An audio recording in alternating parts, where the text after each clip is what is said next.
What is up, everyone? We are Howdy. welcome to another MOT today. I apologize. We are starting the show later than usual. By now, the show would have already aired about an hour and a half ago, almost 2 hours ago now. But Nick and I had a bunch of things that we had to do. It's been a pretty crazy week for MOT here. We've been ramping up the content. We've been pushing out more stuff, getting more merchandise for the crew. Really expanding here and talking about releasing merchandise soon, but that's hush hush. So, we're in the works of a lot of things right now. But yeah, man, Mick, how are you?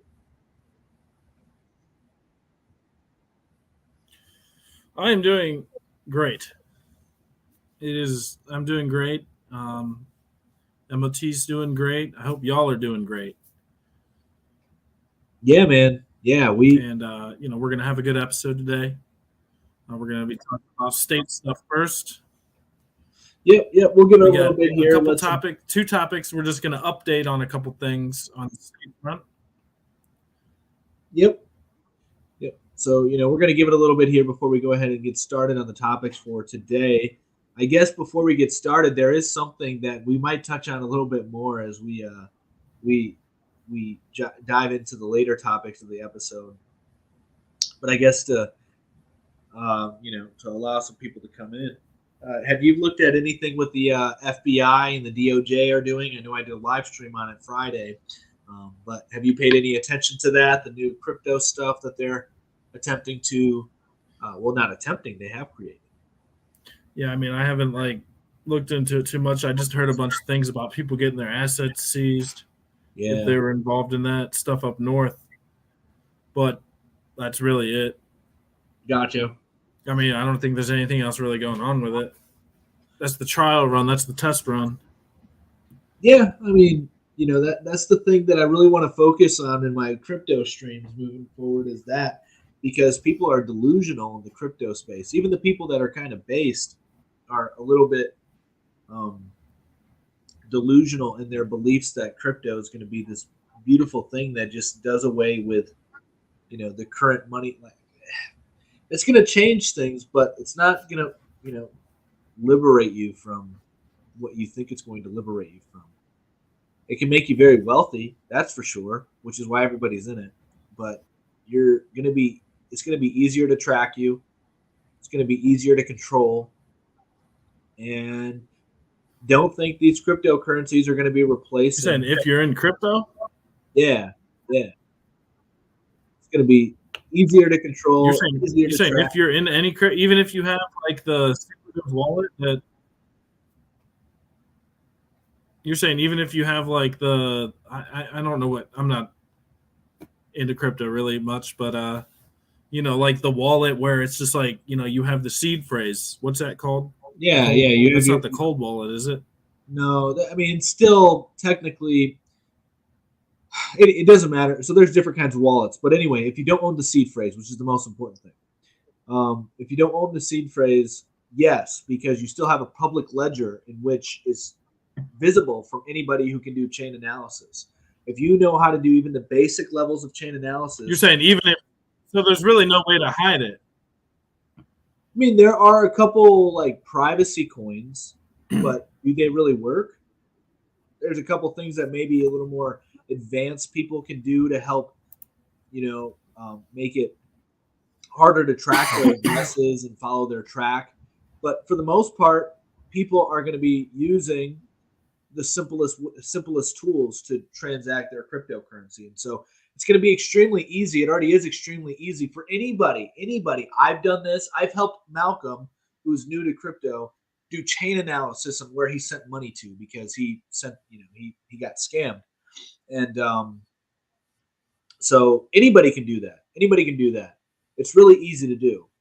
And to think that crypto is going to solve these problems, and it gives you pseudo anonymity because you won't know who actually owns that account, but you can see the transactions of every account, but you don't know the person behind the account. Unless they go to centralized exchange. This is the point I made on my Friday stream, right? You go to a centralized exchange, with your private account because you need to cash out and get into fiat. Well, then right there, they're gonna know. Like they're gonna know. They're gonna know who owns those assets. And so that's why cryptocurrencies are not going to be active. They're not going to be actual currencies. That's fucking stupid. I'm trying to work on my cussing. I told us not to cuss on this show, and here I am swearing right away. You know, these cryptocurrencies are not going to be like forms of currency. You were being accurate though. Yeah, like they're so not. Called, so they should be called coins, crypto coins. I think they're just going to be like they're going to replace the stock market, man. They're going to replace assets. That's what they're doing. They're just digitalizing assets. It's not going to be like the money that you're going to be exchanging to buy goods. I mean, how are they going to replace stocks? They already do, man. How are they going to replace stocks? There's still going to be businesses and companies. Yeah, because the businesses like your boy Andrew Yang. I mean, what do you want? Because people can invest in them, but they're not going to replace. Yes, they are, because people like Andrew Yang. My boy, I don't like that dude. I know, I'm fucking with you, man. There I go swearing again. Businesses will be launching their own coins. They'll be launching their own NFTs. They'll be doing that to raise money. Like you don't need to go seeking a venture capitalist anymore with millions of dollars. You decentralize the venture capitalist sector. And then you decentralize the stock market, and the IPOs are now going to be ICOs, initial coin offerings. So instead of having a stock, you're going to own the coins to then. That's what I think is going to happen. I think cryptocurrencies are going to replace, and NFTs are going to replace the stock market and assets. Why would they do that? Why would they? If they already have stocks, though, why would they? If they already had stocks, why would they change it to coins? And like, how is that even legal? Like, what about all the people that own the stock? You know what I'm saying? Isn't that some kind of? Well, I'm not saying that I don't understand how that would work. I'm not saying the existing businesses are going to do that. I don't know how the transition would happen either. I'm saying moving forward, companies will probably raise money as they're already doing. They're already doing this in the crypto space. They're not going to venture capitalists. They're not doing IPOs. They're doing initial coin offerings instead, where they'll launch a coin and say, hey, this coin has this utility. This coin will facilitate these things to happen. This coin will allow us to get this, that, this. You just have to purchase this coin. And then guess what? If we do what we say we're going to do, you then get rewarded for it, which is a security, which is why a lot of cryptos are securities. They already are securities. A lot of them are. And so they're not going to like necessarily replace the current stocks, which is where I get where you're coming from. But I think that they're going to, they might switch over into something where you can actually trade because they already allow that. They already allow you to pay people in stocks.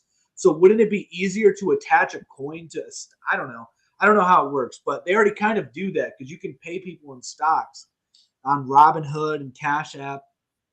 I don't know about Robinhood, but definitely Cash App. And so in the future, I think companies starting up are going to do DAOs, are going to start NFTs, are going to start coins. And yeah, so I think that's what's going to happen. And people are oblivious to that fact. People are not paying attention to it. They think crypto is going to do away with the dollar. I've been saying for a while, I think that crypto is going to be what crashes the stock market. I've been saying for a while, I think crypto is going to crash the stock market. Yeah, I think that crypto is going to be the downfall of the stock market, and it's not necessarily for what you were saying. I was just thinking that more people are going to just pull their money away from the stock market and put it in crypto because they see the gains. But I mean, if they did that, I mean, that would even be more of a, I don't know. I don't understand how that's legal to shareholders. That seems like a big, seems like share dilution. If they're just going to make a new way to invest in it, I don't know how. There's a lot of legal loopholes they'd have to jump through there. Yeah, no, you're right. Which is why there's like this whole XRP thing. Is in SEC, they're reevaluating how they classify Ethereum and Bitcoin, whether or not they're securities. It's for that reason. And this is also the reason why the FBI and the DOJ are entering in this space. So that way they can regulate it to prevent pump and dumps, And yeah, people are going to be upset at me in the crypto community for saying this, but I don't care. It's the truth. And I think we will see that in the future. Anyway, I know this is not really the topic we wanted to discuss on here. We might touch on it a little bit once we get to the later topics, but wanted to start some dialogue on some interesting stuff that's been coming out before we jump right into the topics of discussion for today. Do you have anything you want to finish off with that? Because I think you're right, man. Like it could mess up the stockholders, but there are court cases right now to reevaluate how certain cryptocurrencies are looked at. Are they securities? Are they assets? Are they currency? You know.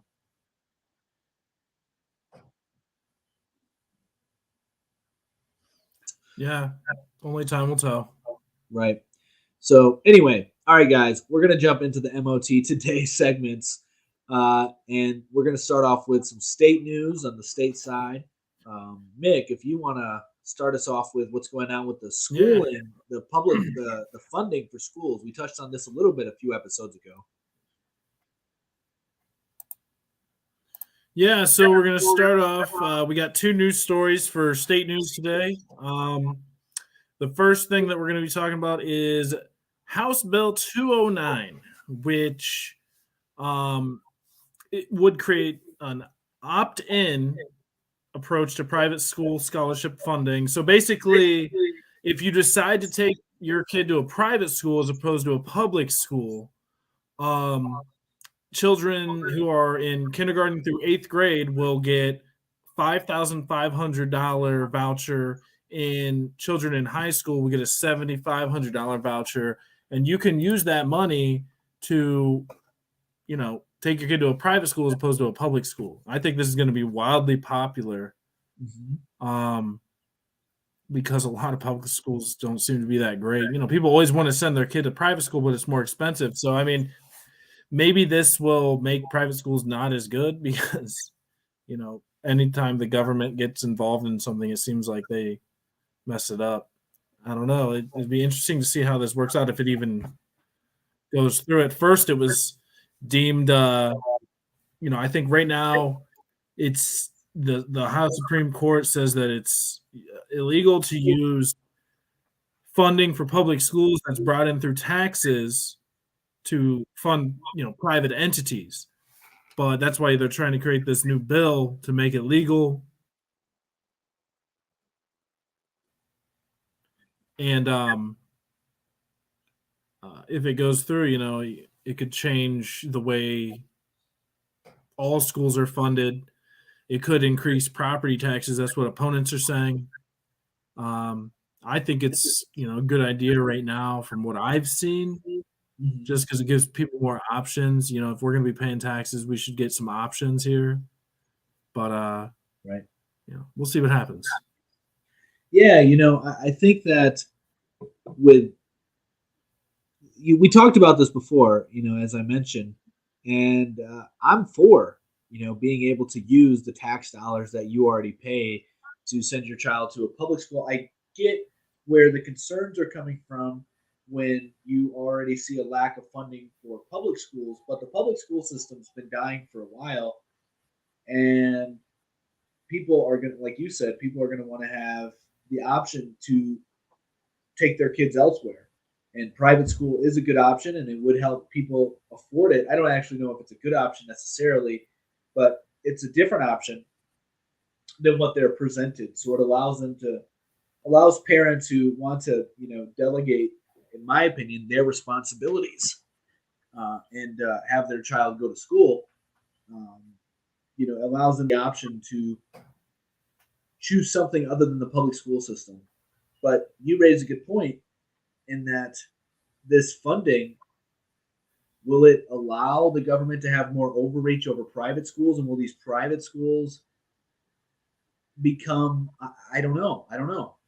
Because what's going to happen to the public school system, right? Like, and also when you have the public funding, the private school system, does it then change what the private school is?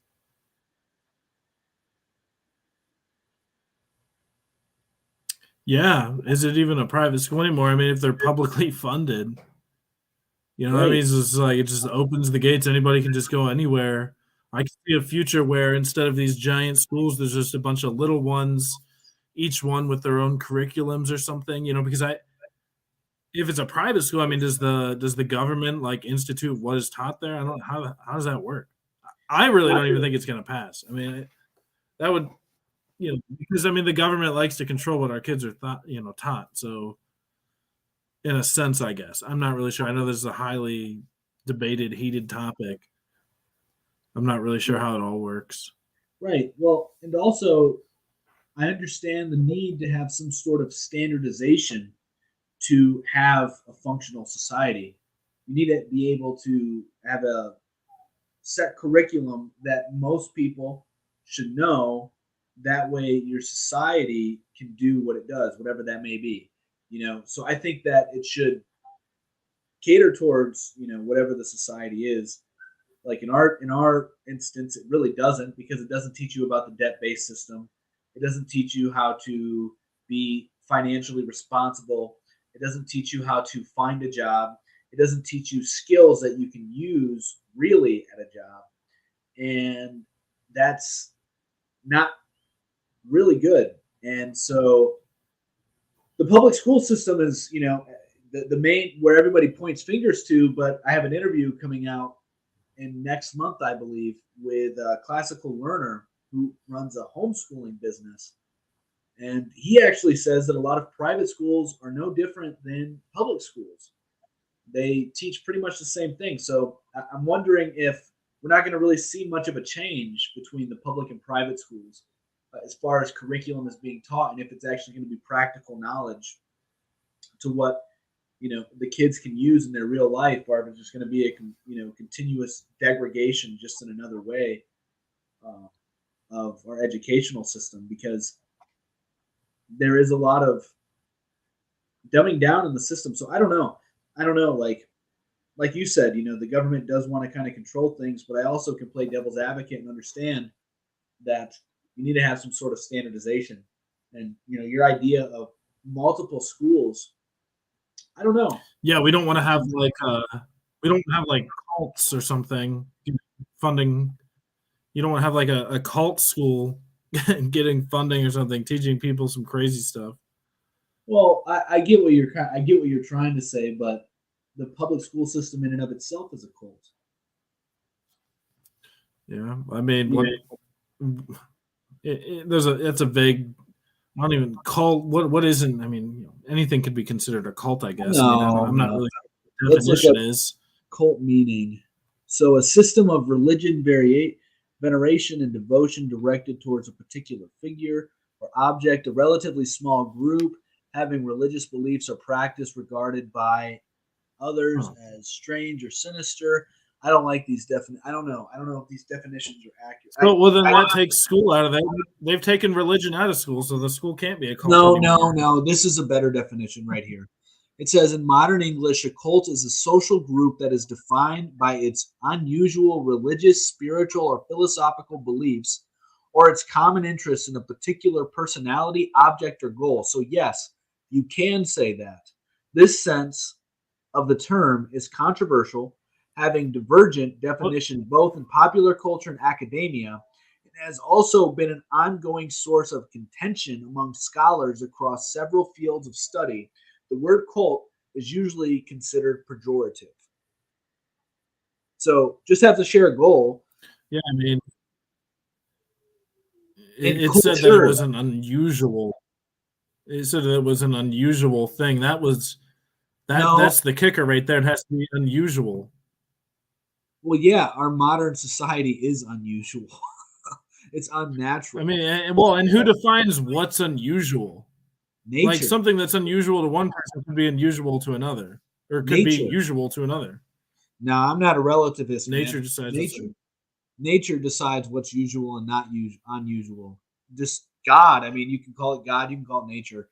And so, anyway, before we keep going down these rabbit holes, but yeah, so nature would define what's unusual. Like you're not going to see shooting stars, every day. That would be unusual. You're not going to see the sun turn black. That would be unusual, right? So, like, there are things that are really well, you don't unusual. know Like, that. You might maybe. there could be a day where you see, we could live in a time where you see shooting stars every day, maybe in the That would be future or unusual, something. though. That would be unusual. It would be unusual, but how long does it have to occur for it to become usual? Okay, fair enough. We don't have to If it go became down the these new scroll. normal. Right.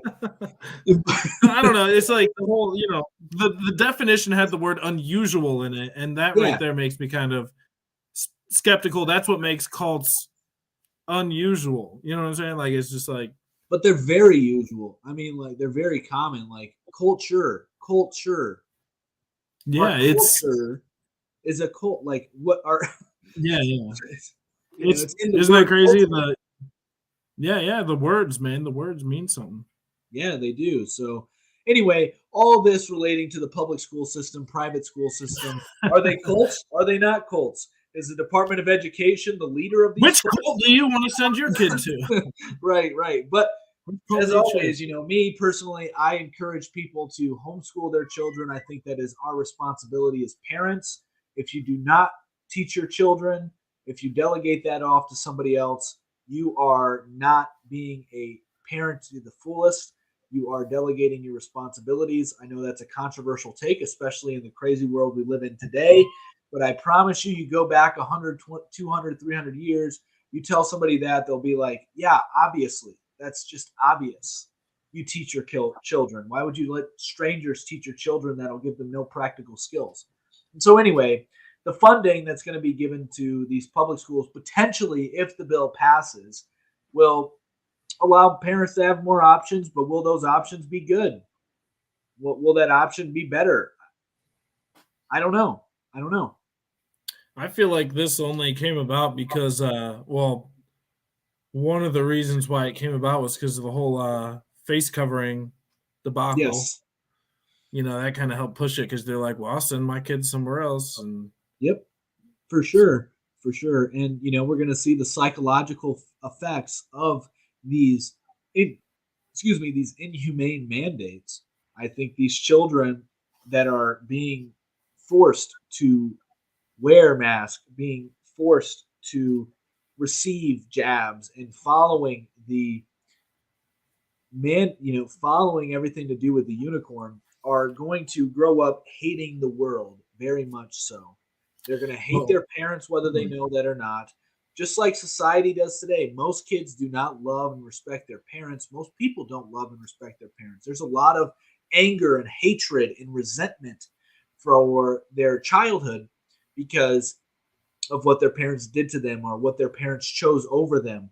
I can go into some of the examples in my personal life, as I'm sure a lot of people can do the same. That doesn't mean that I don't love my parents or that I don't think that my parents did what they thought was best for me. I can be empathetic to that. However, there's going to be a lot of people who are going to feel victimized by their parents and that their parents did not stand up for them. And I think that's going to have a huge impact on our culture and society moving forward. And yes, you're right, Mick. These other options are why bills like this, wanting another option is why bills like this are being proposed. A big there's reason. good news. I mean, it seems like the mask mandates and stuff are ending, as well as all the other mandates, which will kind of lead us into our next thing. But we still have one more topic to cover in Ohio news.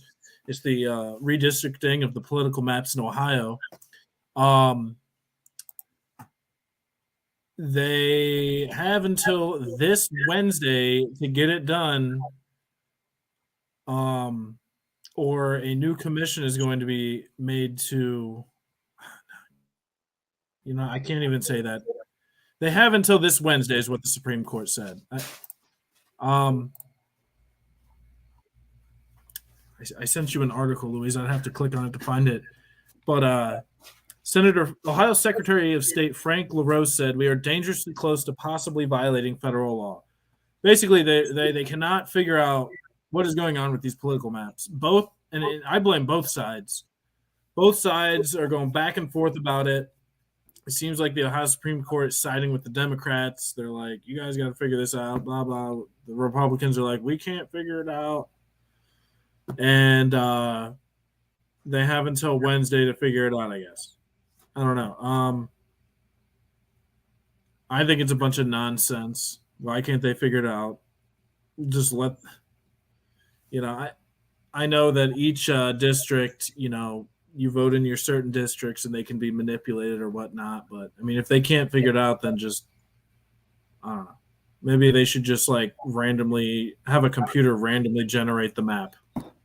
Yeah, Just which randomly jumble it. you know, but then there's obviously going to be complaints about the computer and it being rigged. Yeah, they'll say the computer's not doing it right. Anyway, we'll see what happens. It's pretty crazy. This kind of gives the government their levy. The federal government's trying to push towards controlling all the voting in the whole country damn near anyway. So, this is another example they can use in their case to why they should control all the voting. Even though they just won, they're like, we just won everything. We should control it forever. Right. I think it's an important discussion to have because, like you said, it can allow for like severe corruption. We think there's corruption right now in the system, but what if it just keeps getting worse and worse? And not only that, but like the thing I don't really understand is there's obviously a majority in Ohio, and that's Republican. And so the Republicans are going to have a advantage regardless. And you mean to tell me that the Democrats wouldn't try to do the same thing if they were in power? They want to have it more fair because they're not in power. So anyway, and then they've had years and years and years of opportunities to reform the way mapping is done here. But every one, I haven't looked into it, so I don't know why they rejected it, but every one the Democrats have rejected. And so there has been reform proposed before in the past, and Republicans have voted for it, Democrats haven't. Once again, I'm not sure as to the reasons why, but there have been ample opportunities for change to have taken place. Yeah. And, this is not just an issue taking place in Ohio. This is something that's affecting a lot of states. Pennsylvania, I think, has a congressional map that's going to their Supreme Court. And there's a few other states as well that are experiencing something like this. And I think that this could allow for a huge voting reform across the nation, as Mitt was sort of alluding to. And we do know that, the federal government wants to, well, at least the Biden administration wants to pass something to allow the federal government to have oversight in states that they deem are racist. And so why won't that just expand out if it were to pass? And wouldn't it be the perfect, alibi, or excuse rather to be like, yo, you don't know how to do your mapping. We'll settle it for you. Yeah. And I don't understand why they don't just use the popular vote. Like, why do they even, like, each senator gets a district, the people vote, and then, like, whoever gets the most votes wins. Like, why do they, I don't know why they have to separate it to Democrat, Republican, like little tiny districts. Why not just have like large districts for each senator or whatever? And then when it comes to like the governor or something, just the whole state, just like the popular vote. Wouldn't that just, you wouldn't even have to worry about this stuff. Because why would you want that? I don't want popular voting. I want less people to be able to vote. I think it would be, you don't think you should be allowed to vote, Louise? I mean, you want to revoke your right to vote? Yeah, landowners and head of households. So it's kind of like back during medieval times, whenever the people who owned all the land, they were the only ones in power, I guess. Although maybe we just have the illusion of power anyway. So I don't know. Yeah, what's going on, Emmanuel? He said, "Hey." He said, "Hi." These are howdy. So, but yeah, so man, so let me just clarify this. If you're a head of household or if you own land, I feel that you should have the right to vote. If you don't either, then you shouldn't be able to vote. Or if you're a business owner. So 3, business owner, head of household, or landowner, you should be able to vote. I don't think that if if you don't have any like real skin in the game, you shouldn't be able to vote. I think that's part of the reason why we see the Well, degradation. right now, all you have to do is be able to buy an ID, right? Right. They're trying to stop Not even that, dude. Not even Yeah. that. You can be Not dead even and that. still vote. You can be dead and still vote, man. Yeah. So, But you may have had to get an ID originally before you died, though. That's the thing. This That's is the true. That's why. This is true. You had to get the mark of the beast before you could vote. So, for the national news, did you learn anything new about the what we were talking about with the spying on the guy who wrote body armor, and he had like some government building on there? One of the senator, was it a congressman or a senator? Yeah, it was a congressman. Has anything happened from that, or is it just like, yeah, we just was watching you, we always are. Nothing to worry, get back to work. Right. No, so excuse me. There, I believe there's an investigator. There's somebody looking into it. There's investigating whether or not the Capitol Police had spied, and so we still have to. There's an inspector general. That's it, looking into it, and not too much more on that as far as I'm aware. And let's see here, actually, that's for January 6th. Anyway, so just to give you a little recap as to what we talked about a little bit last week in the domestic terrorism, having an ancestry of over 100 years in the U.S. should be prerequisite to the right of voting. So let's touch on that really quick. I don't know, man. I don't know. Maybe having an ancestry right of over 100 years. What does that mean? Like if you're just born here? No, like if you have, so like if your family has just been here for 100 years. Yeah. So, I think that everybody should be allowed to vote personally, although, none of my guys ever win. So it's like, I don't even know. People just, is everyone dumb or am I just dumb? I'm not really sure what's going on anymore.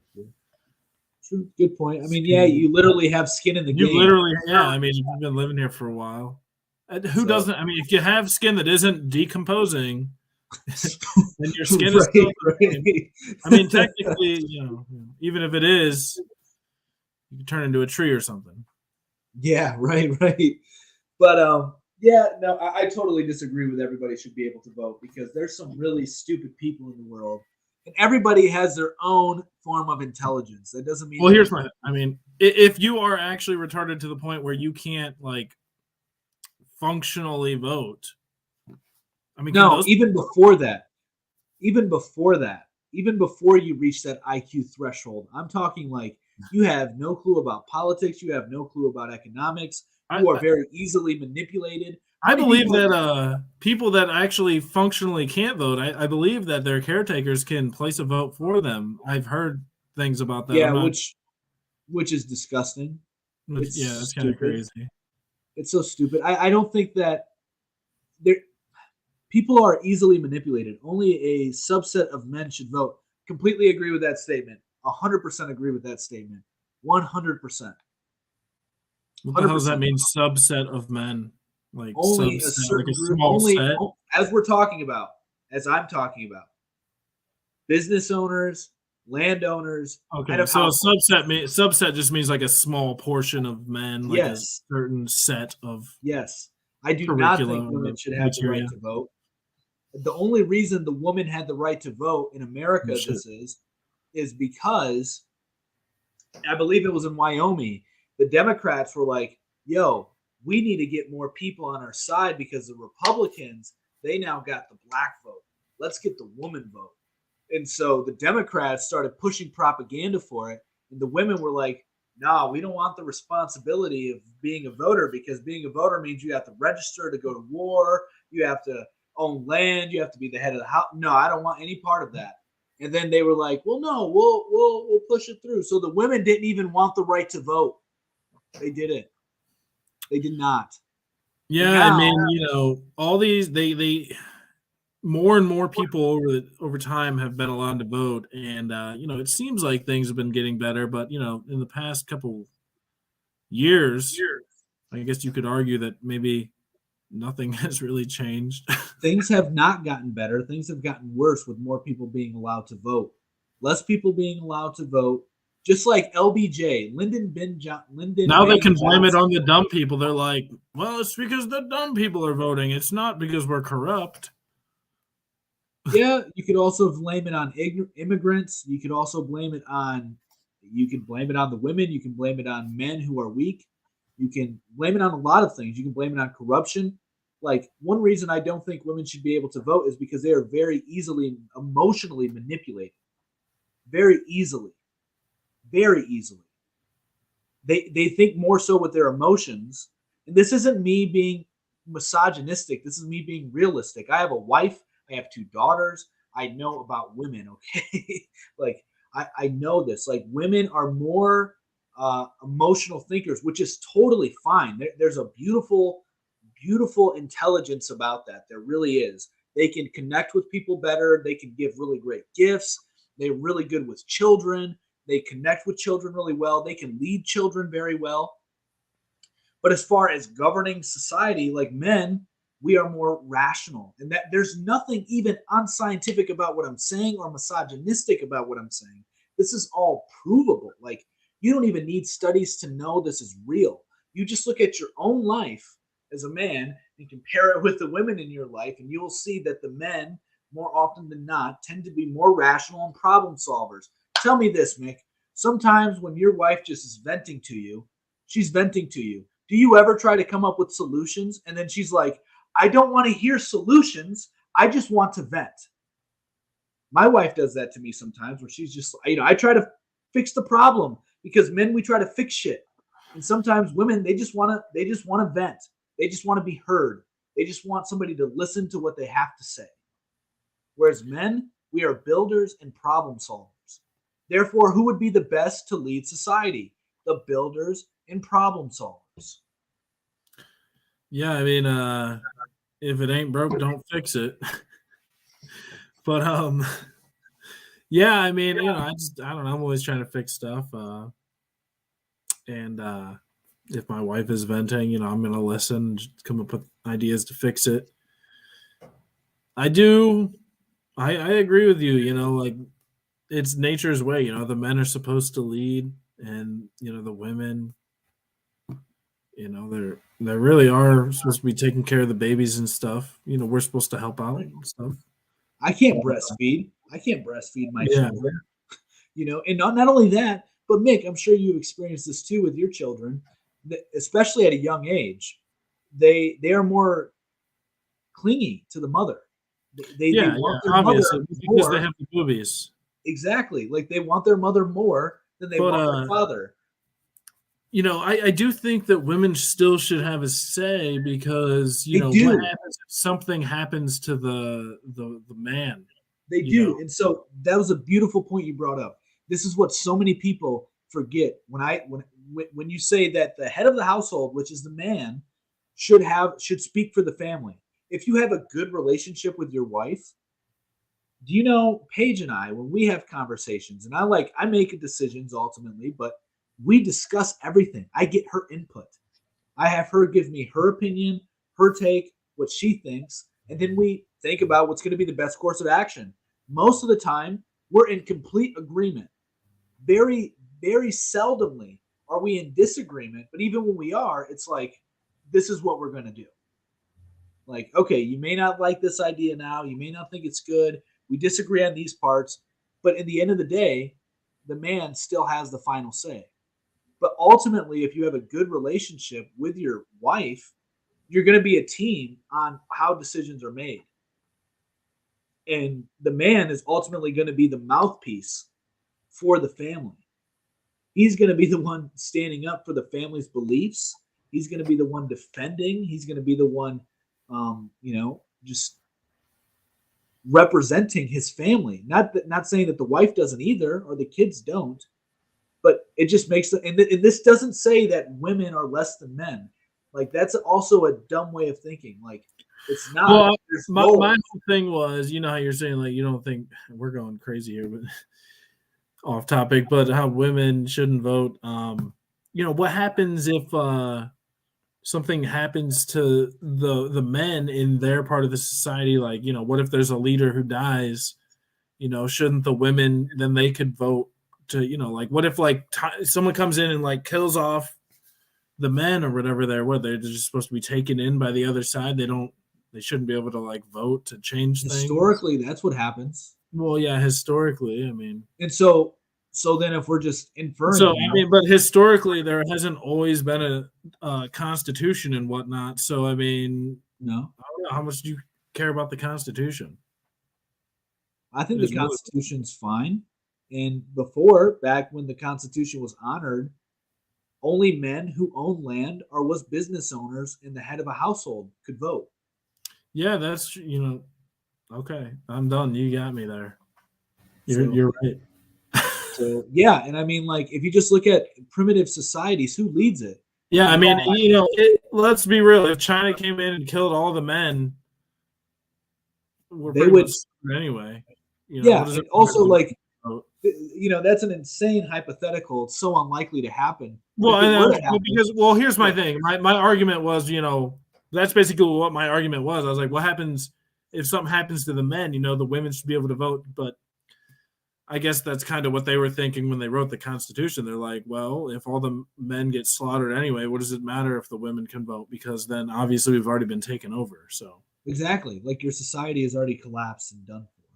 And so we're talking about all this because of the mapping system in Ohio. This is how we got on this topic. Mick said that he believes there should be a popular vote for the maps and who should, the mapping essentially. And then I was like, no, well, there popular could vote still be is a popular vote, but just of a certain.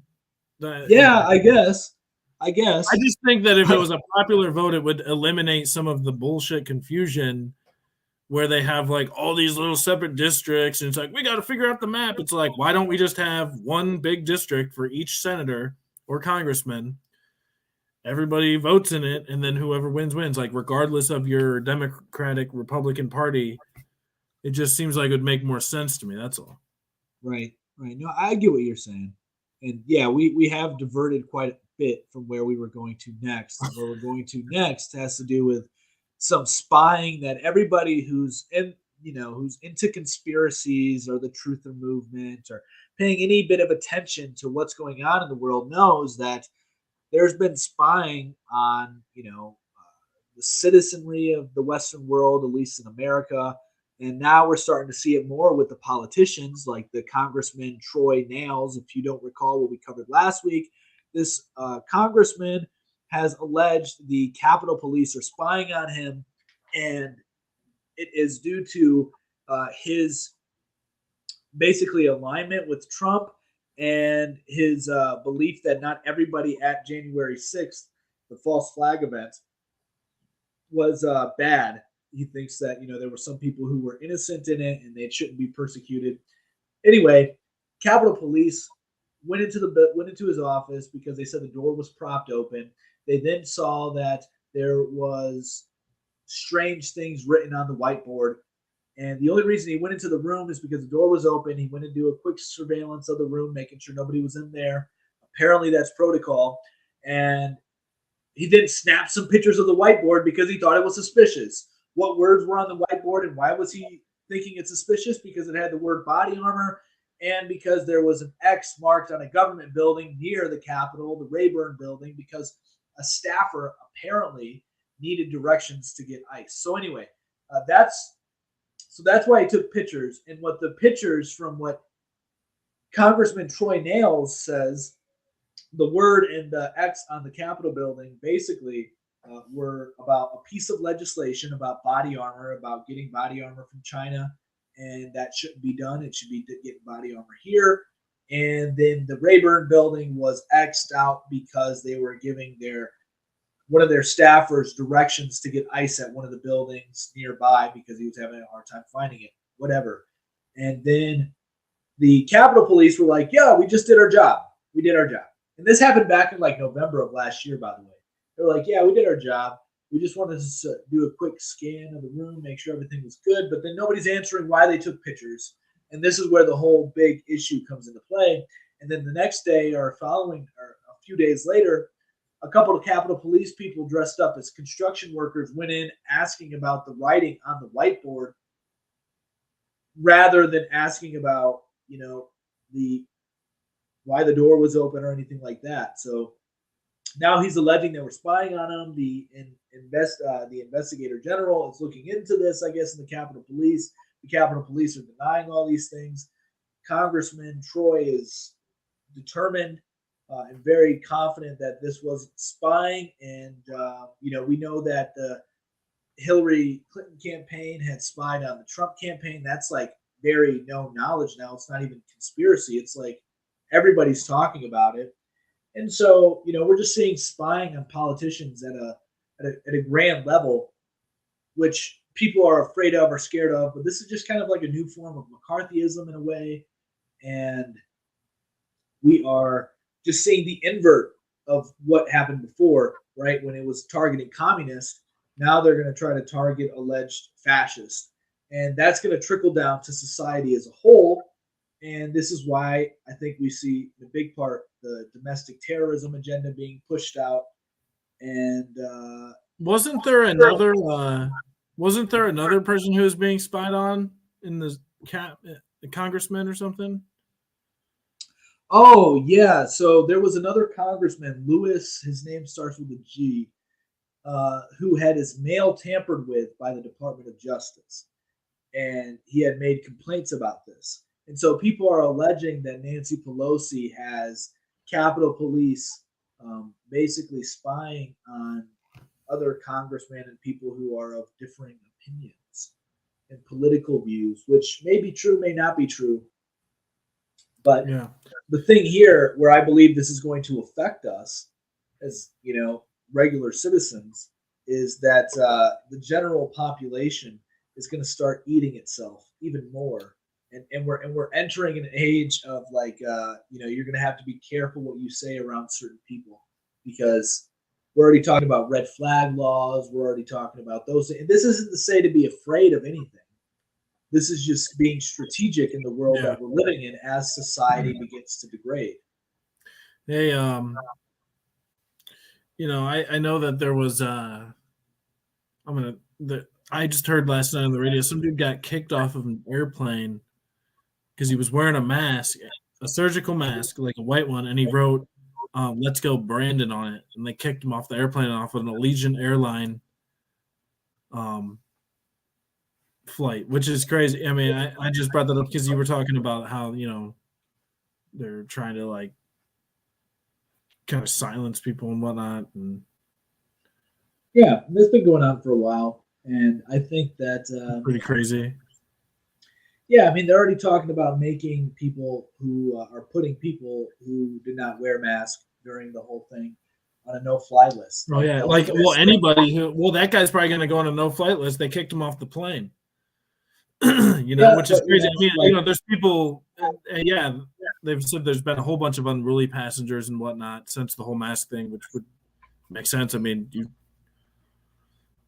I don't know. Right. I guess maybe you should just avoid the whole thing.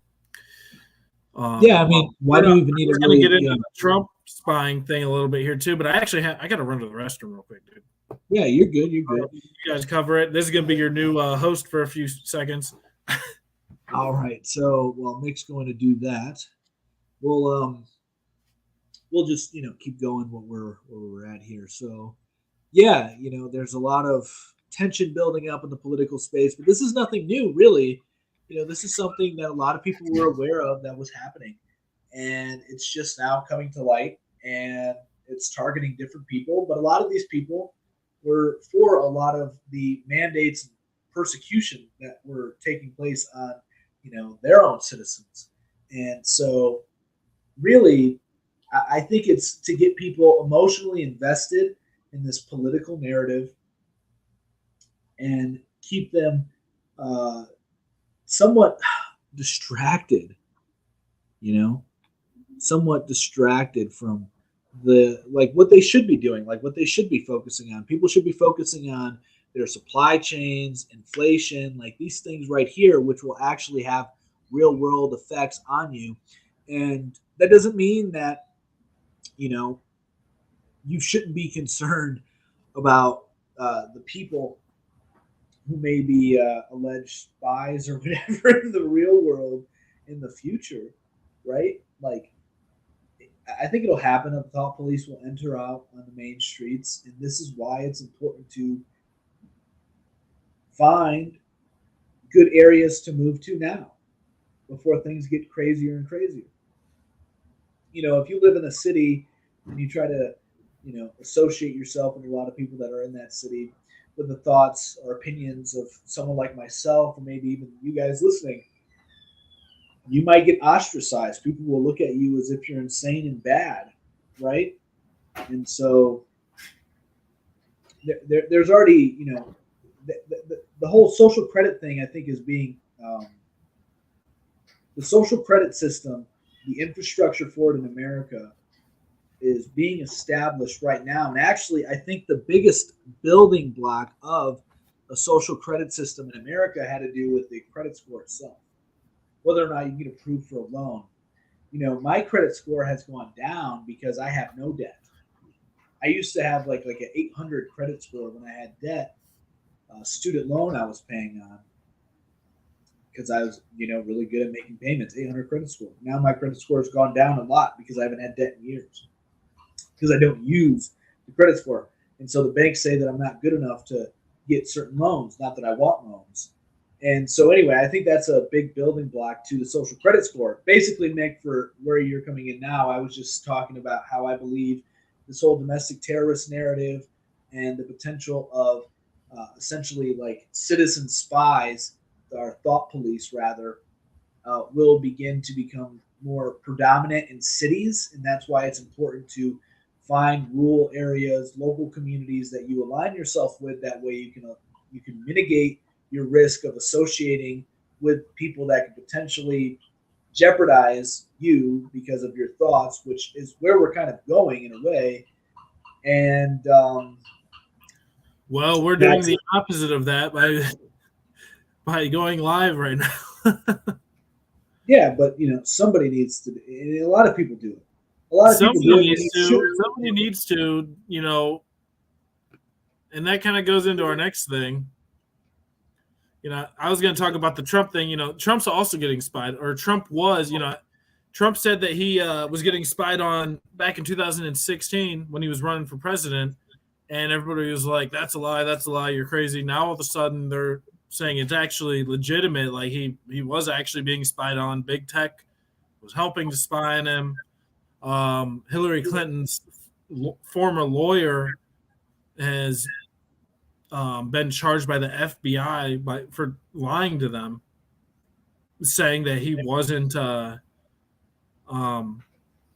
working for any government. He wasn't working for anybody whenever he was spying on them, and so it's all coming out. I guess actually was being spied on, which brings back to my thing. Who isn't being spied on?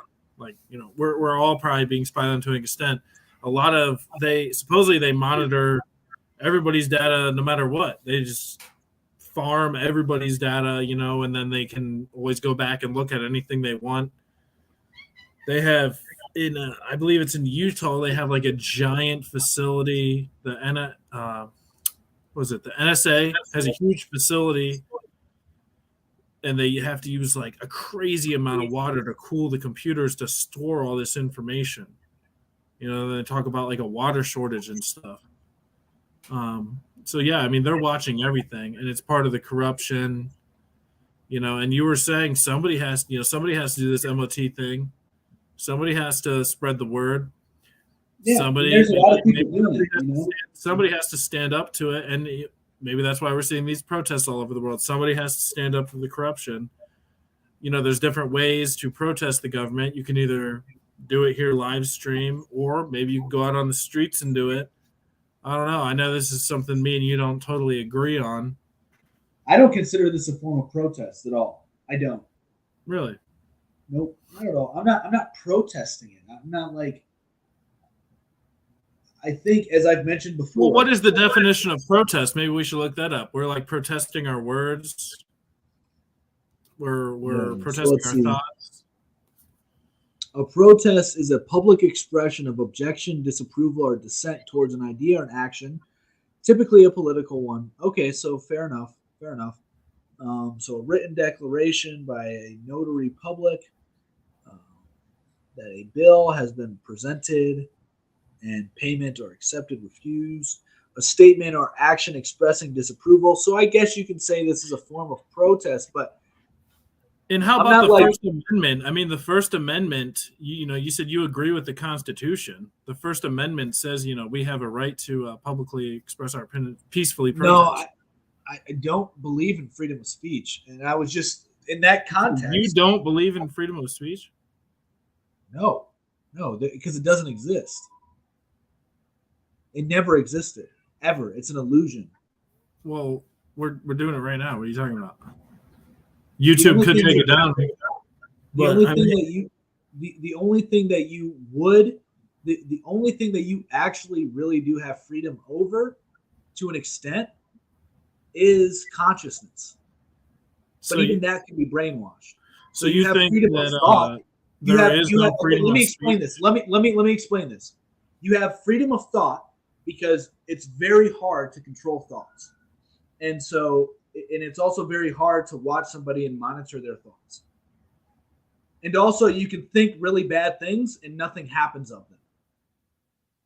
But I don't believe a pedophile should be able to say whatever. I don't believe the pedophile has the right to talk. I don't. I don't believe somebody who's went around raping women has the right to talk. I don't. I don't. I don't want to hear a damn thing they have to say. If I had a social media platform, I would not allow those people on Well, there. let me ask you a question, Luis. Do you believe in forgiveness? I mean, there's an extent to it, right? I'm sure you know some quotes from the Bible. Is there some type of forgiveness for people who have been pedophiles, or is that like an automatic death penalty as far as Christianity is concerned? I know you know more about that than me. That's why I'm saying. Yeah. Yeah. So there's nothing specifically about pedophilia in the Bible. But Really? there are How things. the fuck is there not something about pedophilia in the Bible? That's my first F-bomb of the show. We were almost an hour in. So, Dang. but there are things in the Bible I mean, there was that a lot of will. pedophilia back then for sure. How is there not one thing in the whole Bible about it? That's crazy. Yeah. So there are things that will, per the Old Testament, get you killed. And Jesus does say that if you harm the children, you deserve to have a millstone wrapped around your neck and dropped to the bottom of the ocean. Jesus does say that in the New Testament, but in the Old Testament, yeah, there's a lot of things about killing. If you blaspheme, if if a wife cheats on her husband, she deserves to be stoned, stuff like that. But let me elaborate on my whole freedom of speech thing. It's nonsense. It's nonsense. Anybody who thinks you have freedom of speech it's not thinking. And I was not thinking for a long time too. So I'm not over here criticizing. I never really thought about it until I think like 3-4 years ago. So, for instance, why can't you go into a movie theater and yell fire? Doesn't Same that reason. take away?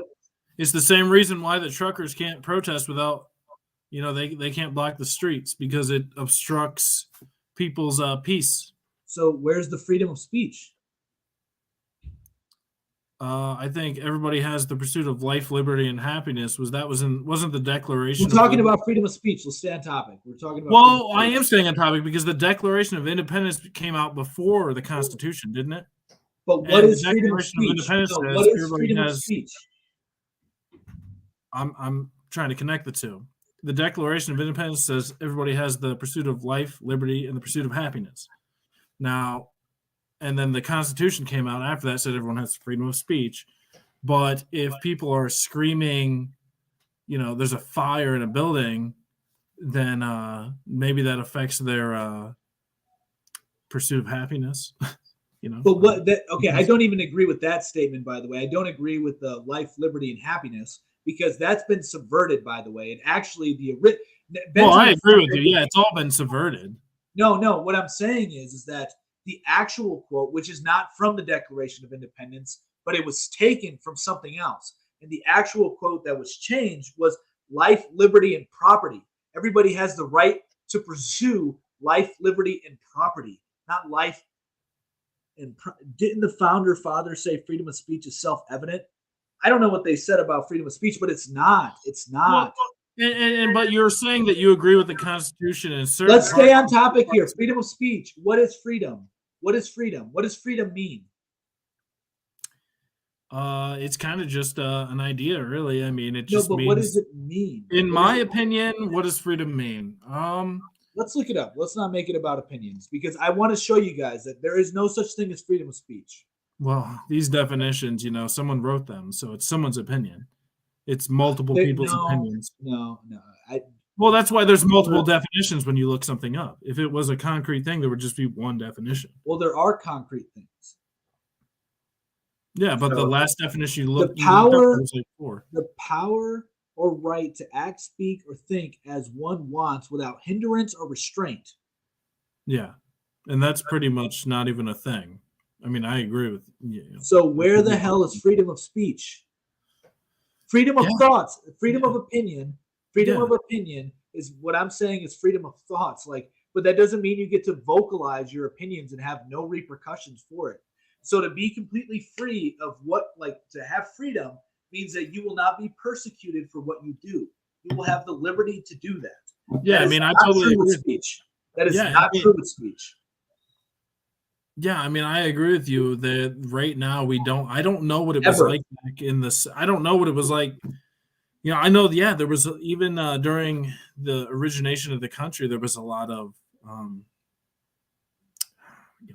during the colonies, maybe there was, I know there was the guy, who was the guy that was like, the British are coming. I don't remember his name. He wrote Common Sense. Thomas Paine wrote Common Sense, and he was trying to distribute the pamphlets to people, but they wouldn't let him, that was all back during that time. Yeah, I believe in the freedom of belief. You can believe what you want. You can think what you want. You can't say what you want.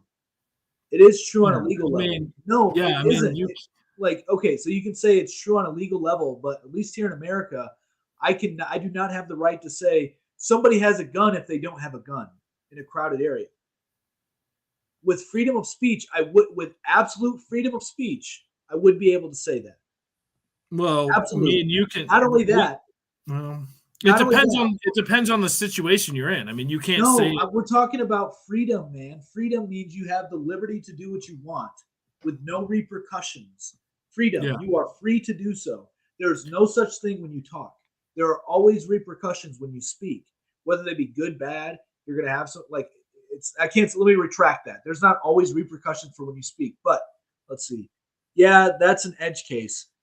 And let's take it somewhere else too. Let's say the freedom of speech would then allow you to talk about overthrowing the government with no repercussion, but you can't do that. Back in the day, we're talking about the colonies, right? We're talking about the American colonies. Do you know back in the day, you used to have this was like at the dawn of America, man. Like when America was becoming its own thing. I believe it's when America was its own thing. By the way, guys, you had to have a license to preach. And if you didn't have a license to preach, you would be in prison. There was a preacher who went around the states at the time preaching, but he kept getting imprisoned and beaten for preaching without a license. Freedom of speech is an illusion. What you have is freedom of thought.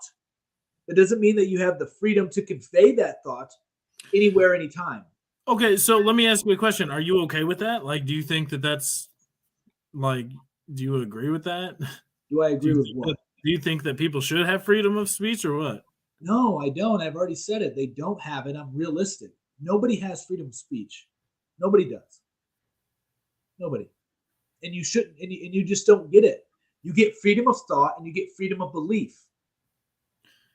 Well, here's the thing. If you're in a forest by yourself and you can say whatever the fuck you want, you can scream, I'm, going to do whatever, blah, blah.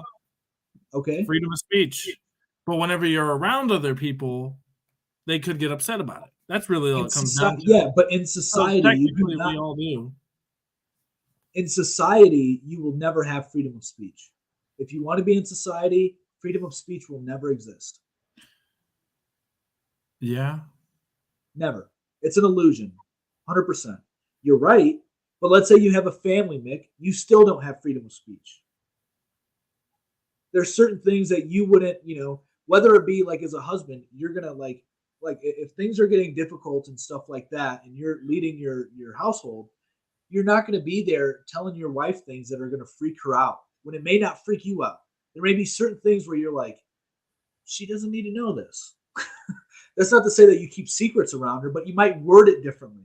You might do things a little bit differently to convey the information differently. You wouldn't just say, yeah, you're not going to be as blunt. Like, so for instance, when we're talking here, we can be as direct as we want with each other and not worry about it.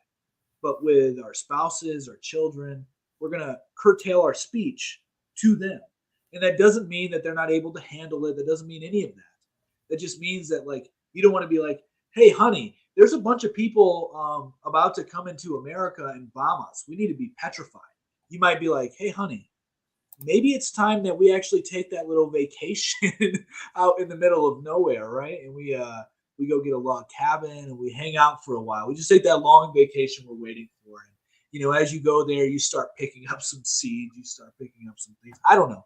You just word it differently, right?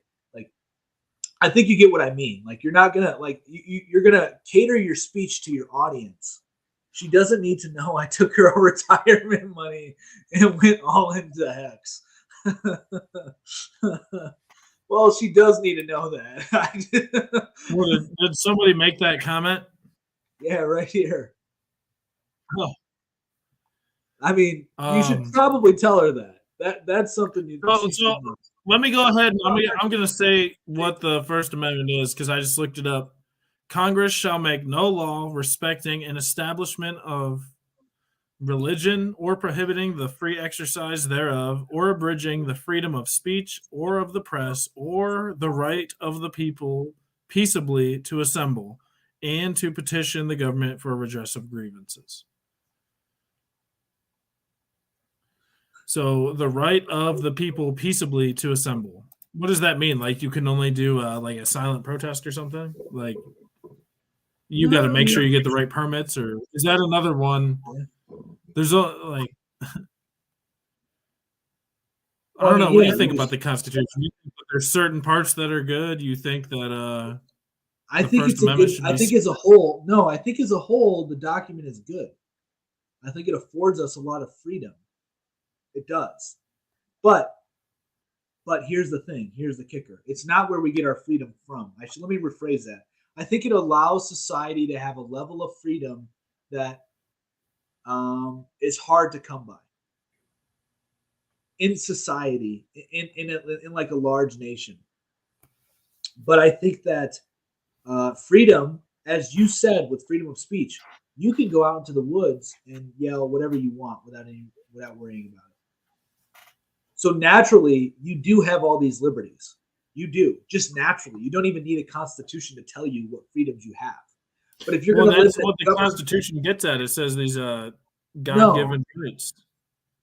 So no, like the piece of paper is all man-made, and I know that they're trying to convey natural laws. Yeah, they say God-given rights, right? I mean, they're trying to say. I'm saying that in a governing society, in a society that's governed, which is all societies, it is good. It's a good document. I have nothing really against it. I mean, I really don't. I'm not over here trying to bash it. I'm just saying that freedom of speech really isn't true, and that if you want to live in a society, there are certain things you have to give up. There are freedoms you give up to be a part of society. There are. If you wanted ultimate freedom, you would go live out in the wilderness and start your own shit. Whether it be like just living in a cave, start, building a log cabin and just, doing whatever you want with your own rule, your own protection, etc. Yeah, it's pretty much impossible to have any type of society with freedom because people are going to have differing opinions. Which leads us and different ideas about what freedom is. Which is exactly why I'm against this trucker protest. Because if you let anarchy take over your streets, that ain't good. Anarchy meaning kids playing in jump houses and people sharing. Well, first off, it should be Canada. Okay, so This this is is what I'm talking. anarchy in the streets. Yeah, it is. They're not like raping each other, burning shit down. Okay, let's look up the definition of anarchy because this has a negative connotation attached to it. A state of disorder due to absence or non-recognition of authority or other controlling systems. All right, that's what it means. It doesn't mean that there's like chaos in the streets. Obviously, it said non-order, but it doesn't mean that there's like destruction going on. It means stuff like this, like you're just blocking up a whole freeway. Let's look at this. Oh yeah, this is a funny video. This is the trucker. This is hilarious. Look at this. This is hilarious. Let's start this over. So this is a video that they use to promote the trucker thing. It's hilarious. I need a okay. It's up there. Let's make Mick and High smaller. It's hilarious. On a younger year, when all our Look at that. shadows Okay, let's stop right disappeared. there. Look at that. They're just parking in the street, blocking all sorts of traffic. If this was back in the day, I know I said I didn't really want to talk about the hypocrisy of stuff, but let's just recall what happened last time protesters blocked the street. Right wingers were like, "Run them over. The police should get them out of there. They're keeping people from their jobs. They're doing this and that. There's just a bunch of chaos in the street." But now that a bunch of right wingers are doing it against jab mandates, that everybody there has practically been jabbed, and all the politicians who are supporting it were for the jab mandates beforehand. Let's forget all of that. The animals inside came out to play. That's Face to Zoolander. face. Because it's so gay. It's so gay that it reminds me of the Zoolander thing. Well, this particular video is pretty gay. I don't know that. So right, and this is the dude. This is the Okay, Zoolander. talking about gay. Let's stop this one and let me show you this. This is the alleged leader of the movement here. Look at this guy. You ready for this? This is the guy I fighting heard for that freedom. the leader was a woman. Actually, Nope, right Free here. AIDS and HIV medicine. you For sure men and about that? Because I heard the leader was a woman and she was already arrested. No, this is the homeboy who like started the funding and everything. And Mario, and we just want to ask you, why do you support President Trump? I support President Trump because he's the most pro-gay president we have ever had. He's appointed 5, count them, 1, 2, 3, 4, 5 openly gay ambassadors to different countries. He's launched a worldwide campaign to decriminalize homosexuality, and he is This doesn't look it's a different event. I think it's a different event, but this is the guy. This is the guy. BJ Ditcher or Dicker, whatever the hell. I've just his seen name is. multiple things. I really Promise- I thought it was a woman. And so yeah, this homeboy right here. He's the one who helped funding and everything. Seriously. Yeah, I mean,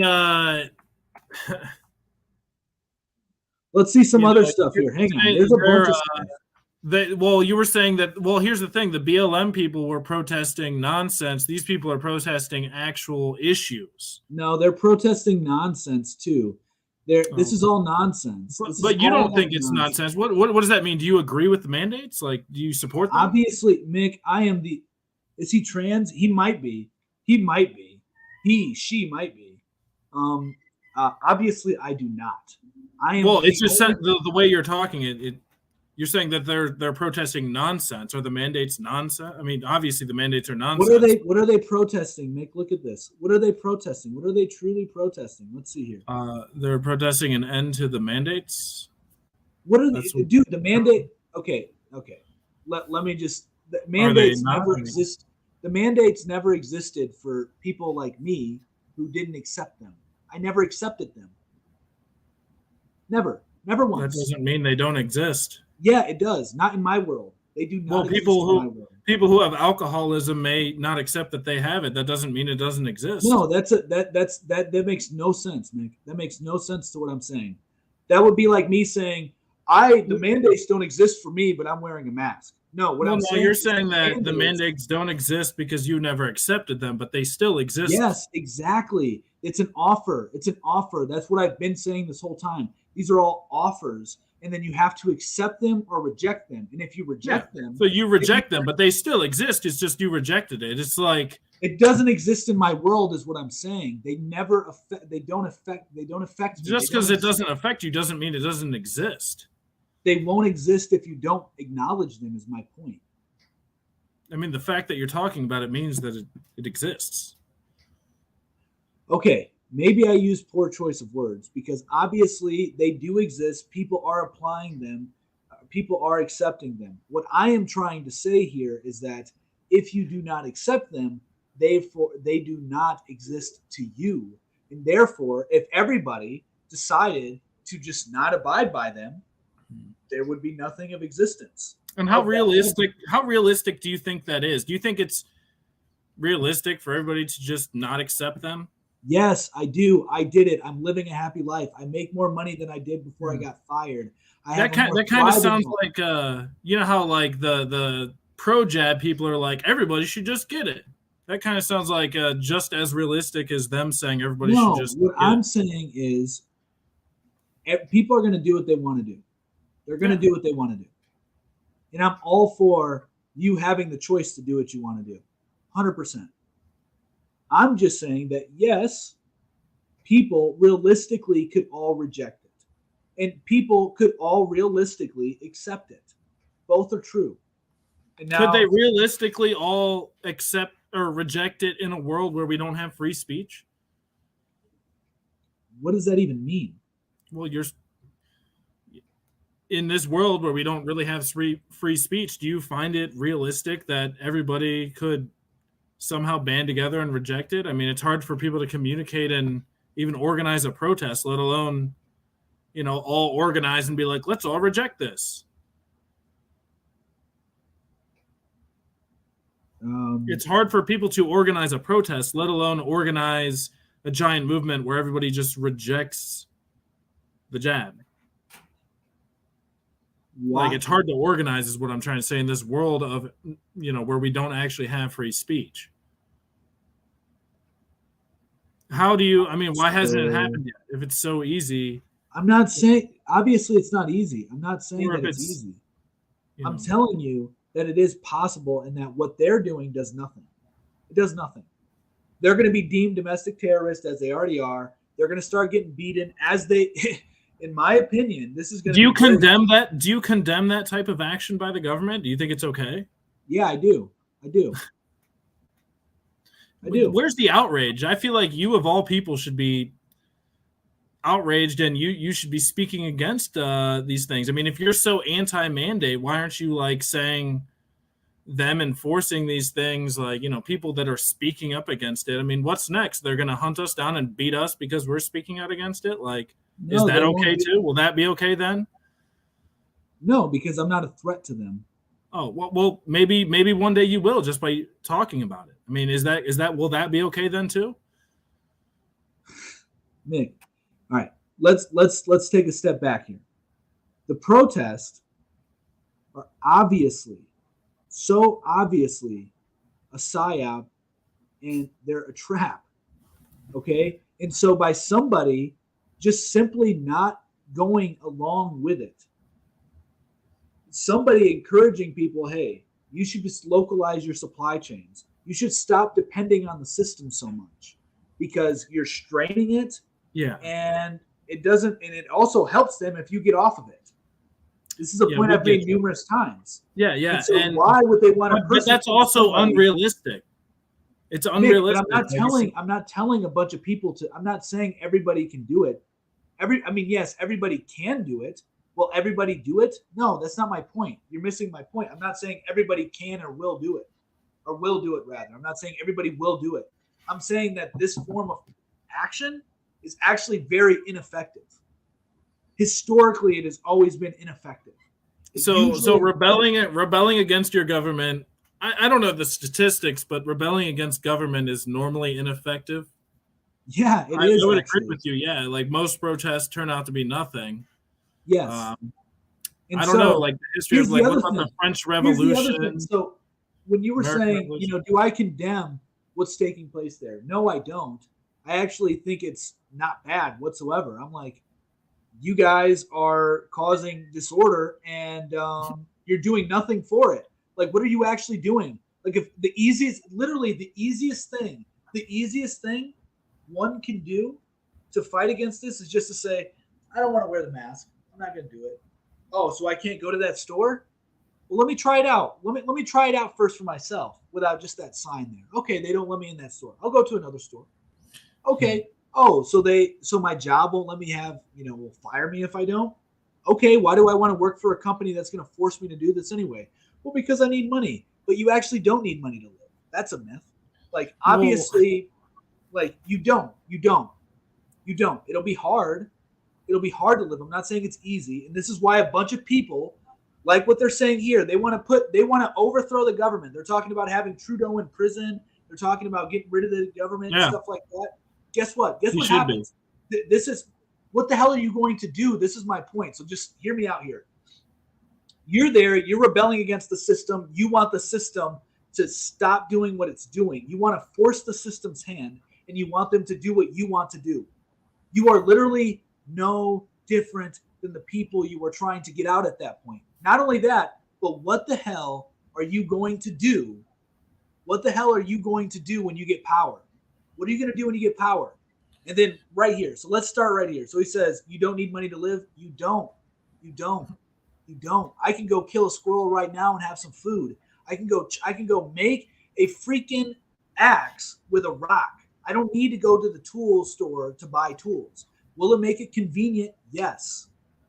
But you don't need it. That would kind of seem like it would kind of seem like everything we've done as a society would be a waste then. Like, why don't we utilize what we have and change things? Like, you're basically, that's what I'm saying. That's exactly what I've been saying the whole time. That's exactly what I'm saying. I'm all about creating. It's not so much me creating it, but I'm all about parallel societies forming using the infrastructure we have, but in a non-retarded way. This is retarded. This is retarded. This is not. I would say that what the government is doing is far more retarded than people who are trying to stand up. They're only doing it. They're only doing. Hang on, let's see. Let's touch on this for a minute. Let's see. I can't live in a city. I haven't seen one of those in ages. Good for you. And then squirrels. Yeah, you can kill squirrels. You can kill deer. I mean, how do you think tribal people live, man? Think about this. You go show your hex to some indigenous tribe, and go show your hex to some tribe in the middle of nowhere, and tell them, hey, this is worth $1 million. Do you think they're going to care? No, because you don't. Yeah, I just the government is corrupt. All of them are. They've imposed these evil mandates, and people are uprising around the world. They're trying to change things. I don't know. I think people are just trying to do their best. I don't know. Not everybody can just be like, let's go hunt the squirrels. I guess everybody could. That would kind of be a breakdown in society. Why not just try to change what we already have? That's what I'm trying to get. That's what I'm saying. No, I'm trying to say, like, why don't we change? We already have this government in place. Why try and recreate the wheel? Because you have to. You're not recreating the wheel. You're not. First off, you have. We put all this time and energy into creating this government. Why not try and change it? Nick, that's like saying hear our voice and change it. You can make the argument that that's sort of like you could use it. Actually, not. You can make the analogy to say, man, I've put all this time and effort raising my child. Therefore, they shouldn't die. My child shouldn't die because I put all this time and effort into it. It's just nature. They're going to die. Systems die. That's like, like my car. I put all this time and effort in keeping my car running. Why should I get a new car? We should just do everything we can to preserve this car, even if it means spending $30,000 in this car. But I can get a new car for $5,000 and it'll work just fine.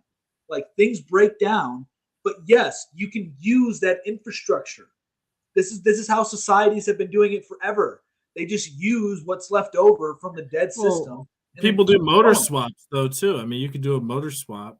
Yes, but that's my point. Like, are you going to keep putting money in something? Or are you going to keep putting your money in a burning pit? So, like, I get what you're saying. Why not try to change I guess it depends on how much you care about it. You know, people spend. But why even care about this system when it's so like? I'm not saying don't care about it because we need it. Like, I depend on this system to a degree. You depend on this system to a degree. And this is also, by the way, I'm not telling people to quit their jobs. I'm just saying don't have a fear of losing your job. Do what you can to avoid getting these things. And if you have to find a new job, you have to do something else, do it. Like, don't compromise for money, because money is not something that you need to live. It's not something you can take with you. Does it make your quality of life better here? Materially, yes. Materialistically, yes. Spiritually, on an actual deep level, no, it doesn't. It doesn't. There's plenty of rich people that'll tell you after after they've bought in all the fancy things, they still feel empty. That's because money does nothing for you. Nothing. You don't need money to live. Yeah, I mean, I get that. Essentially, you don't need money to live, but it depends on the society you live in. No, you don't. So, like, okay, let me just. If you have plenty of food and shit, like, yeah, you don't need money to live. If you know how to hunt, if you know how to make your own shelter, if you know how to protect, and you're okay with governing yourself, you do not need money to live. You do not. But this doesn't mean, by the way, guys, I have a job. I have a job. I make money. I pay my bills with money. I pay my food. I get my food with money. I get this. I'm just telling you to understand the truth in that money is not a necessity. It frees you. That's all I'm saying. Yeah, but it makes things more convenient, though. Which is what I've been saying as well. If you play back the last 30 seconds, I've been saying it makes life more convenient. It does make life more convenient. So it's like, why would we not want life to be more convenient? Especially and if it's not working the way we want it to, then let's try and change it to maintain the conveniency, but also in a way where it's not like corrupt. Because you want to have your cake and eat it too. Systems are always going to be corrupted. They always are, because that's human nature. So there's no point in trying to change the corruption in the world, and we should just let it all collapse. No, I mean, it's going to do it on its own. And this is why, once again, I've been talking about parallel societies to the societal collapse that's being witnessed right now. Parallel societies to use the infrastructure that's here and build better. That's all. And then over time, those systems will fail. Like, I've been very honest in our private meetings for MOT, where I'm like, I want MOT to last 100 years. I want MOT to last 100 years. I'm being realistic. I'm not going to say I want MOT to last forever. It's not. It's not. Yeah, I was thinking about, I know how you feel about these things, and I was thinking about the U.S., how we were founded. And they kind of they were like, well, we can't change our government here, so they came to the to the United States. Yeah. And but it's like, we don't have that new land anymore to do that. So, in the future, you think that there's going to be the balkanization, and I mean, where are we going to go? They came and found a new world, created their own new country. Instead of trying to change Britain, they just came over here and created a new country. I mean, what's the new thing? You think that this government basically can't be saved, so where do we go from here? I mean, I've been talking about it. We're just going to do our own thing and wait for the collapse, and then this happens all the time. This happens in society. This is exactly what I'm talking about. This is what you're describing is exactly what I'm talking about. These parallel societies that take infrastructure. So when they came over to America, it's not like they didn't have anything. Yes, they had to build it up and stuff like that. Arguably, that's the mainstream narrative. There's another narrative of that story where there was already a functional, high-class, cosmopolitan civilization in America when the Britons came here. But really quick, Really? I want to say. Hey, you need to get me hip to that because I've never heard that before. So you're saying when they first came over here, there was already a high class society. Was it the Indians or was it something I don't else? know. Like, I haven't done much research into it. And so I'm not saying it's true, false. I'm just saying there's another narrative out there that may have some merit to it. I'm not saying it does. But anyway, so, and then Emmanuel was saying, I don't have any survivor skills and live in a major city. I need money to live, bro. I'm telling you, I get your situation. I do. I live in a city. It's not a big city. It doesn't look like you live in a city, Louise. You live in a farm. Come on, let's be real. Right, right. So I'm in a prison right now. Right. Let me just clarify this really quick. When I say that you don't need money to live, I'm saying on an actual physical level, think about what you actually need to survive. You need food. You need food. And you need food. That's it. And somewhere to take a shit. Yeah, you can do that anywhere. So you just need food, right? Your wife might not be happy if you do it in the living room. Right. But you just need food. You just need a source of nutrients to survive. Yeah. And you need to be able, ideally you would want to have some shelter. But really you just need food, man. There are nomadic tribes that travel through deserts in Africa that live off of cow milk and cow blood. That's all they consume. And they probably all inbreed. I don't know. We'll have to look into that more. But doesn't sound like a very good society to live in. I don't know. Just traveling across the desert forever doesn't.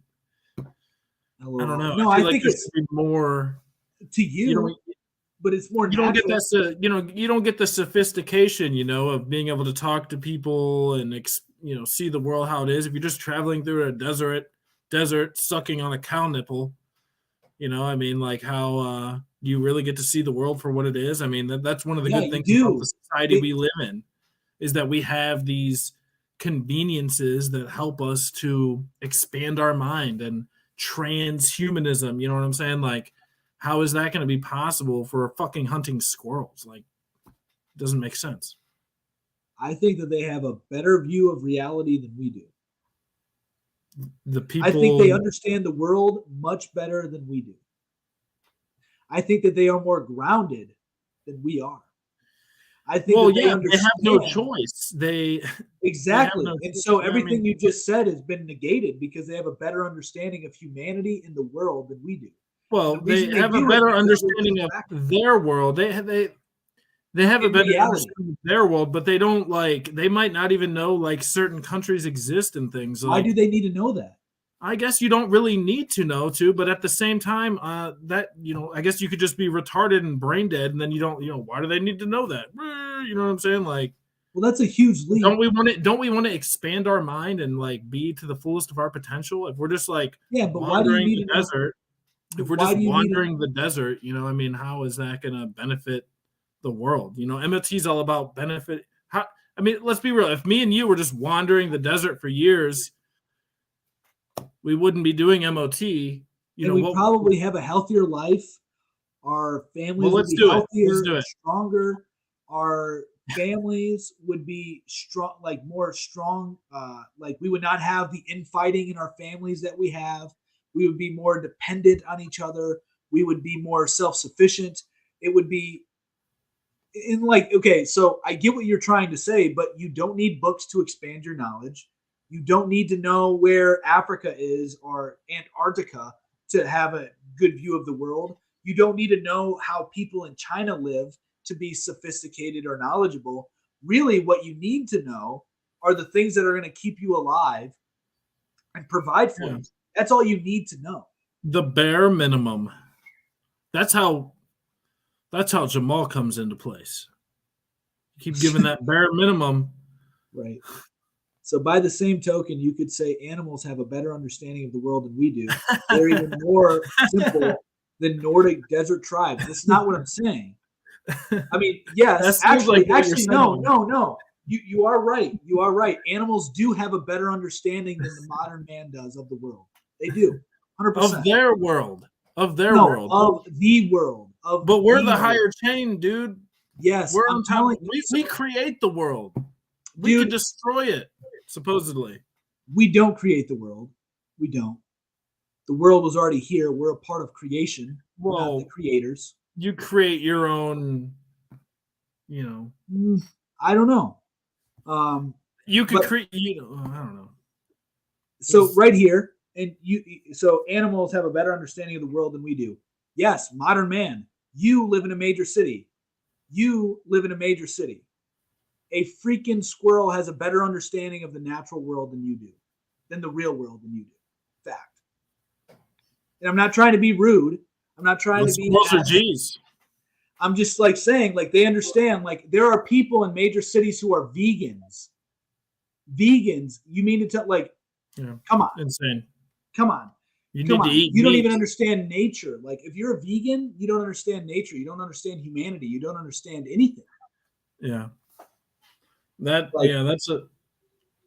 And so these protests, this all stemmed from the protests, guys. We went down way deep rabbit holes here.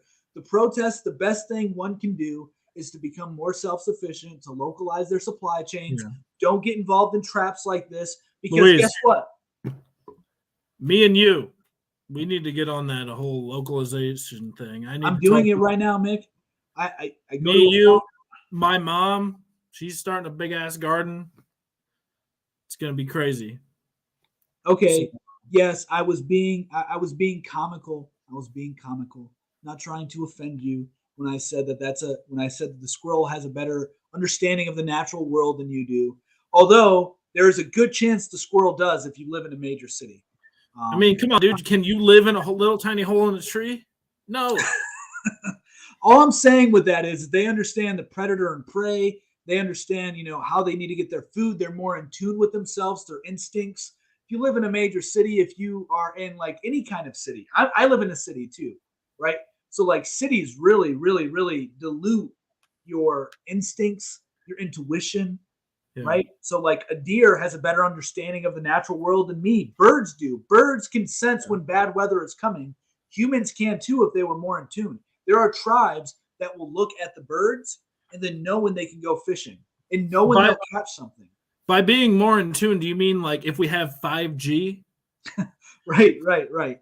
So no, man, like we went way off the rails on this episode, but that's cool. We talked a lot more on like a philosophical level here, and I'm not trying to offend anybody with my statements. I'm just, really, I mean, birds, ducks, freaking deer have a better understanding of the natural world than a lot of humans do.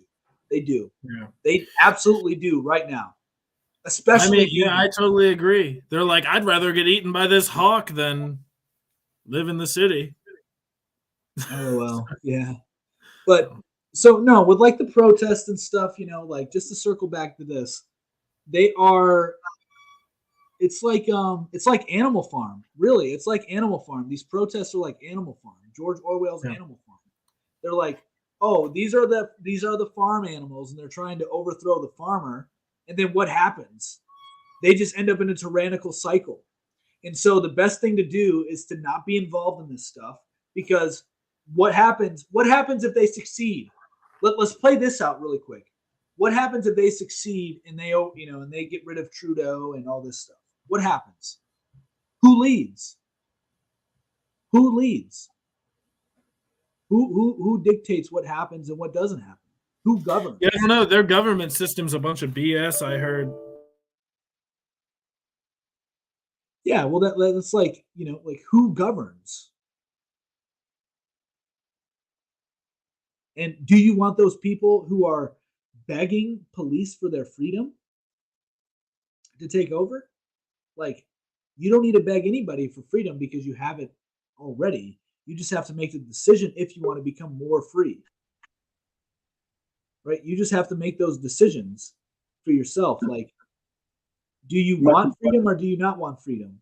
My laptop died again, man. We be getting it in. Yeah, dude. So I was just talking about, I'm not sure if you heard me or not, but, these people, if you overthrow it, what are you going to do? Yeah. And then, their government's trash, man. I heard that if you have to pay like these fee. You have to pay all your senator bills or something, or you get thrown in prison if you don't pay your political fees or something. It was one of these high profile people that everybody looks up to. It's like one of these financial guys. I can't remember what his name is. I have to send you the link or something, but I don't know. So no, like here's the thing though. Their government doesn't suck that bad. And here's why I say that. Who's starving in Canada? Who's starving? The squirrels. Right. But you get my point. Who's starving? Not many Yeah, people. I don't know. Probably the people who got their bank accounts seized. Yeah. Maybe they're hungry. They're probably eating something in prison. I don't know. They probably give them some kind of food. There could be people. You get my point. You get my point. Without the government there would be no supply chain to feed a lot of these people who are dependent on it. Yeah. So yes, I get what you're saying. I do. Trust me. I'm not for tyranny. I'm not for any of it. But I understand how tyranny comes about, and it comes about because of an overabundance of dependency on a system that puts strain on it. Which is why what I'm saying relieves strain from a collapsing system, and it also helps you get out of it and prepare for it.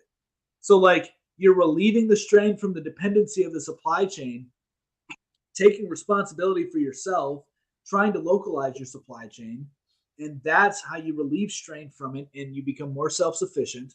You don't try to do what they're doing because they're all super dependent upon that supply chain, and they're like shutting down major roads and stuff, and they're like trying to like. And what about the people who live there? Like, what about the people who live there? Like, I thought about this with anybody who protests in the streets. By the way, anybody who protests in the streets in like the cities and stuff. What about the kids that are sleeping at night? What about the families who have to get up and wake up in the morning and try to fight? The same thing could be said about whenever the government shut everything down. Like, what about the kids? Yes. What about Yes, I'm with you. You're right. So, redress of grievances. I mean, shouldn't we have some say in the government that is supposed to represent us? I mean, but how do you go about doing that? But we haven't in a long time. Yeah. Well, we kind of do. We kind of do. Because I don't know about Canadia's government, but yeah, I mean, I guess supposedly we kind of do. Well, the idea is that Canada would have, if I'm not mistaken, they have a say somewhat like we do. And, like the thing is, it's your choice of what you're going to do. Like, you can go to these protests, you can do what you're going to do. Like, nobody's going to stop you from doing that. Yeah. I think we both agree that not much is really going to happen from it. Yes, and I don't think it's a smart thing to do. If anything really changes because of the protests, it's going to be because it causes such a chaos, it becomes such a like flashpoint to where maybe it makes some politician or something become popular and he's able to enact change. Maybe he's able to rise through the ranks and enact change. I don't think the protests themselves will be able to change anything, but maybe a politician might be able to benefit from it and enact better change. Yeah, I don't know. I doubt that. I really do. I think the Canadian system is collapsing. I think the government system is collapsing. Well, it's supposed to be happening here soon. Supposedly this Wednesday, the People's Convoy is supposed to leave from California and head towards D.C. And supposedly they already have 1,000 trucks ready to roll. And in May, there's supposed to be 1 million nurse march on D.C. to protest the tyrannical mandates against the nurses. Well, so, actually, it's for staffing problems. I thought the same thing. I really did. Because when you sent that to me, I was like, that's dumb. But hang on. Sorry.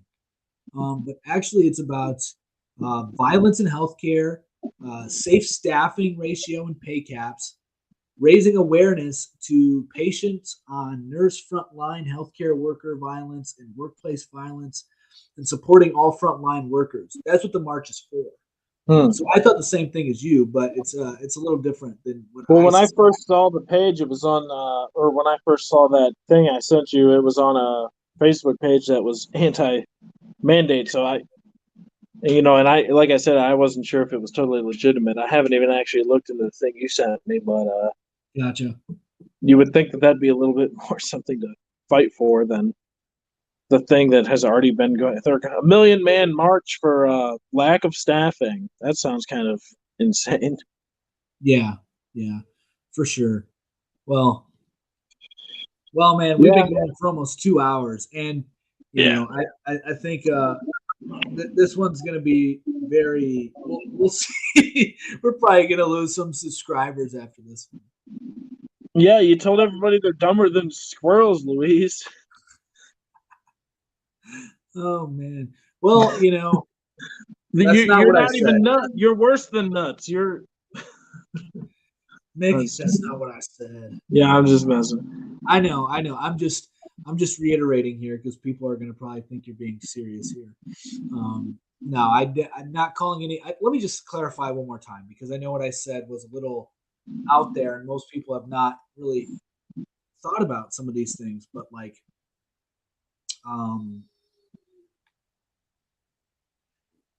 animals probably have a better understanding of the natural world than most humans do today. I think that you can confidently claim that to be a fact. When you have vegans, I'll just keep reiterating that. When you have vegans, you can safely say animals have a better understanding of the world than a lot of humans do. You don't need money to live. Money makes life convenient. Money allows you to buy material things. And money does, it helps, but it's not a necessity. It's not. It's absolutely not. Factually, provably, it's not. And the best thing people can do is to localize their supply chains and try to become more self-sufficient. Like that's simple. This is what I believe. Yeah, I mean, these are all things that seem pretty obvious. Who doesn't want to have the time to be able to raise a garden? I mean, if we all had, to not like, if we were able to just, a lot of people were like, man, I wish I didn't have to have a job and I could just, grow my garden and stuff. And right. But the fact of the matter is, it takes a lot more than just having a garden to survive. You need other avenues of revenue or some type of something to barter with or something. Yeah, no money. Life is money a lot harder. It's hard. Yeah, money is nice. Don't get me wrong. I'm not saying money isn't nice. I'm not demonizing money. I'm simply saying that money is not a necessity to live. You don't need it to live. You don't. That's an illusion. You do not need it to live. It does make life very easy. Yeah. And GoFundMe has proved that you do not need money to live. Just joking. But all right, guys. Hey, guys. Yep. We've had a great episode. This one's going down in the history books. It's the longest one so far. Right. All right. Peace. Peace.